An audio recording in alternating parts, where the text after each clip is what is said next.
lines of this. I'm just going to give it to you verbatim. Ready? Quote, 5 days before Donald Trump became president in January 2017, a manager at a bank branch in Cairo, Egypt, received an unusual letter from an organization linked to the Egyptian intelligence service. The letter asked the bank to, quote, kindly withdraw nearly $10 million from the organization's account. Withdraw it all in cash, as in green bills. Quote, inside the state-run National Bank of Egypt, employees were soon busy placing bundles of $100 bills into 2 large bags. 4 men arrived and carried away the bags, which weighed a combined 200 pounds. The bags contained what was then a sizable share of Egypt's entire reserve of American currency. But when those 4 men came and carried away those hundreds of pounds of cash, bundles of $100 bills, where did the cash go? What could Egypt's intelligence service possibly need with 200 pounds of $100 bills? Well, FBI agents in the United States thought that cash might have gone to Donald Trump. Explosive reporting from Aaron Davis and Carol Leonnig at the Washington Post on Friday revealed a years-long criminal investigation into whether Egypt illegally funneled $10 million in cash to Donald Trump for his 2016 campaign.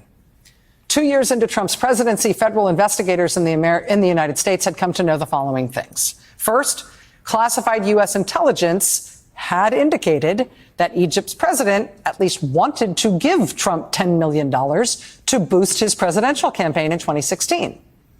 Also, in September 2016, just before the election, candidate Trump did have a very chummy meeting with Egypt's president in New York, after which Trump praised him as a, quote, fantastic guy.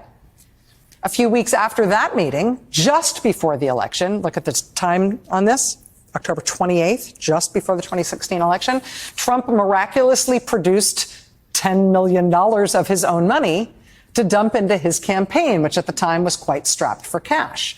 That $10 million infusion, though, wasn't a gift from Trump to his campaign. It was structured as a loan, so Trump would get the money back.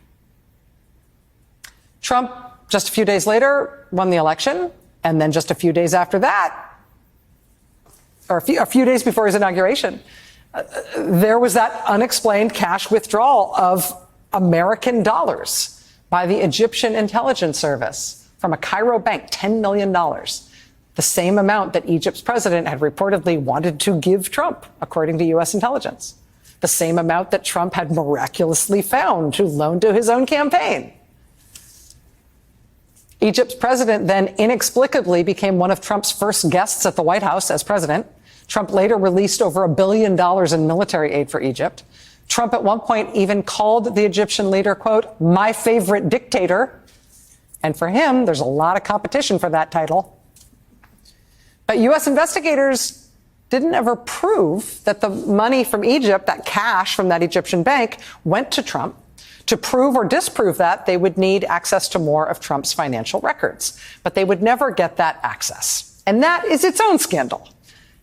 Carol Leonnig and Aaron Davis reporting that Trump's Attorney General Bill Barr stepped in to make sure that FBI agents wouldn't be allowed to subpoena Trump's financial records.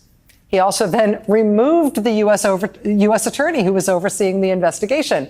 And then he removed her replacement as well, until he finally got a U.S. attorney in that jurisdiction who would shut down the investigation entirely. Now, what investigators thought might have gone down here, an illegal $10 million cash payment to a presidential campaign from a foreign dictator. I mean, if that were ever proven, that would be one of the biggest presidential scandals in American history, if not the biggest. That said, it hasn't been proven. And Donald Trump has denied it. The reason it hasn't been proven is because nobody was allowed to look at the evidence that would prove it or disprove it. Thank you, Bill Barr. Thank you, U.S. Justice Department, for never apparently looking into any of the things that Bill Barr did as Attorney General to bring grave shame and discredit upon the U.S. Justice Department. That's a story for another day. I will say, though, Trump is denying the implications of this reporting and this investigation. He could easily disprove the claims here himself. by simply allowing his banks to release his financial records to show that he has nothing to hide because he had nothing to do with this. In a hard-fought presidential campaign, you might think that would become a political pressure point for Donald Trump. I mean, if you're going to tell people they need to release their long-form birth certificates, it seems like maybe you ought to release your bank records, especially when you're credibly accused of potentially taking a $10 million cash bribe from your favorite dictator.